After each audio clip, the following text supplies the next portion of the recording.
La NACI Trésor CI arme ses membres. Le vendredi 31 mars et le samedi 1er avril 2023, la nouvelle alternative syndicale des agents du Trésor public de Côte d'Ivoire, abrégée NACI Trésor CI, a organisé un séminaire de formation pour ses membres au complexe hôtelier Liberty de Boaké. Placé sous le parrainage de l'honorable Assaouri Kounanchak, directeur général du Trésor public et de la comptabilité, par ailleurs député de Diabo Langui-Bonou. Ce séminaire de formation a été l'occasion pour les syndiqués d'être armés et outillés afin de promouvoir la qualité qui est la marque déposée de leur administration.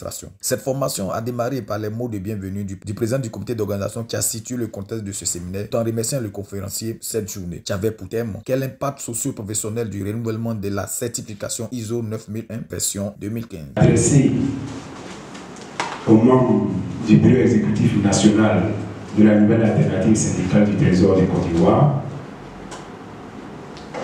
Donc, il a un double caractère. Il y a la conférence qui sera présentée par le représentant du TQL. Le conférencier de ce thème a rappelé dans son introduction que le Trésor public a été l'objet d'un renouvellement récemment. Aussi, il a montré les missions du Trésor et celles du syndicat. L'année tout près de nous, en décembre dernier, c'était le renouvellement. Ça fait le cycle de 3 ans. Donc, là, ils viennent après le suivi 1 et 2, ils viennent maintenant se prononcer pour voir si on renouvelle ou pas.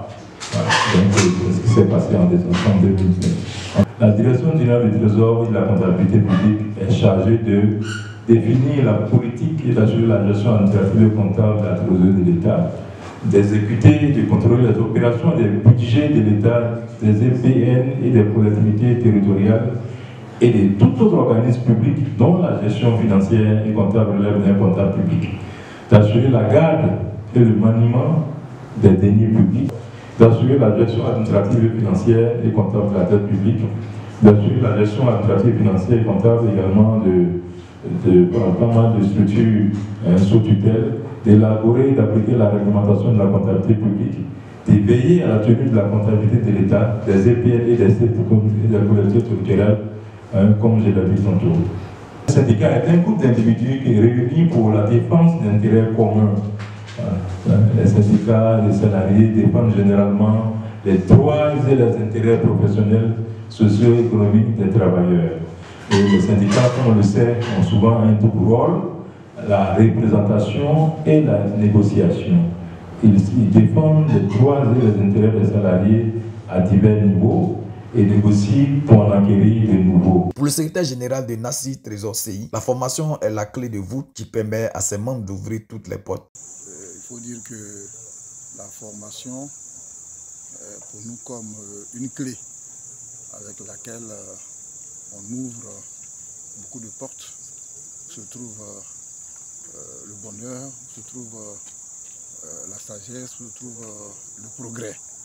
Donc, pour permettre à nos militants, à nos syndiqués d'avoir ces clés-là, nous avons mis la formation au nombre de nos priorités. Et donc, ces deux thèmes sont pour nous les bienvenus parce que le Trésor ayant été certifié, le certificat a été renouvelé tout récemment. Il était bon que les leaders que nous sommes, mais les syndiqués que nous sommes, nous puissions être pénétrés des enjeux de cette certification ou bien de ce renouvellement. C'est pourquoi la direction générale a bien voulu choisir la direction qui est experte en la matière pour nous entretenir. Il a par ailleurs parlé du choix du conférencier. La personne choisie pour développer ce thème, la personne de M. Kiplé, est la personne la mieux indiquée, puisque au regard du déroulé de cette conférence, nos attentes sont comblées. Pour rappel, ce séminaire de formation s'est déroulé sur 2 jours, à savoir le vendredi 31 mars et le samedi 1er avril 2023. Ce séminaire a permis aux participants venus de différentes villes du pays d'avoir des outils et compétences pour la bonne marche de leur syndicat. Conférences et matchs sportifs ont été les temps forts de ce rendez-vous.